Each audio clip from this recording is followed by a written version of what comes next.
Voilà, bonjour à tous et merci beaucoup. Vous vous posez beaucoup de questions. Pourquoi ces derniers temps, il y a beaucoup d'arrestations d'officiers et de politiciens? Bon, je vais vous donner trois raisons pourquoi on arrête actuellement beaucoup d'officiers. Et je vous dis, même vous-même qui me suivez, vous devez faire très attention avec qui vous communiquez et avec qui vous êtes sur WhatsApp, sur tous les réseaux sociaux, que ce soit sur Facebook. Pourquoi? Parce que depuis un certain moment, vous avez appris que la RDC a fait une alliance avec les États-Unis. Et les États-Unis n'enverront pas de soldats, mais ils vont utiliser leurs moyens de défense pour aider la RDC. C'est-à-dire, vous pouvez supposer déjà que il y a il y a une aide de la part des États-Unis qui est entrée en jeu pour crypter beaucoup de messages des politiciens, ou même de tous les politiciens qui sont en train de travailler contre le gouvernement. C'est l'alliance entre la RDC et les États-Unis. Ça, vous devez savoir. La deuxième chose, depuis un certain moment, au niveau de la présidence, il y a un service qu'on appelle la cyberdéfense. C'est un service qui traque plusieurs personnes et qui arrête plusieurs personnes.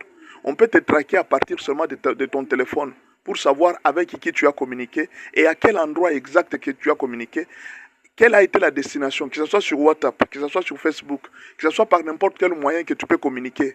On peut t'attraper, même si toi tu as déjà effacé tous les messages. La cyberdéfense peut retrouver tous les messages que tu as fait.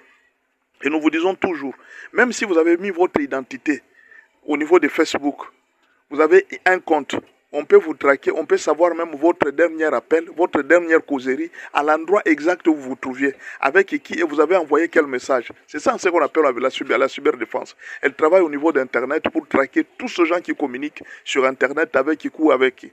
C'est pourquoi vous allez voir que depuis un certain moment, il y aura beaucoup d'arrestations, beaucoup d'arrestations. Alors, il faut faire attention.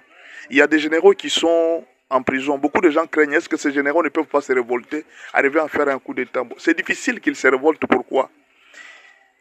Eux tous tels qu'ils sont arrêtés là, on leur a présenté des preuves. On leur a montré ce qu'ils ont fait. Des communications. Et même des preuves très... Où vous voyez quand on vous présente des preuves, vous ne savez pas nier. Que ce soit Chadar, que ce soit les autres, on leur a présenté. Avant d'arrêter quelqu'un, on ne les arrête pas comme ça. On doit faire un suivi. On te suit toutes les communications que tu fais. Et puis on t'appelle un jour, on te présente toutes les communications que tu as fait. Pour nier, ça devient très difficile. Pour nier, ça devient très difficile. C'est ainsi que plusieurs personnes sont ramassées. Quand tu vas arriver là, on va te présenter des preuves. Tu ne sauras pas nier. Alors, beaucoup de gens qui sont en prison, c'est difficile de se révolter parce que leur conscience est chargée. Ils ne sont pas arrêtés injustement.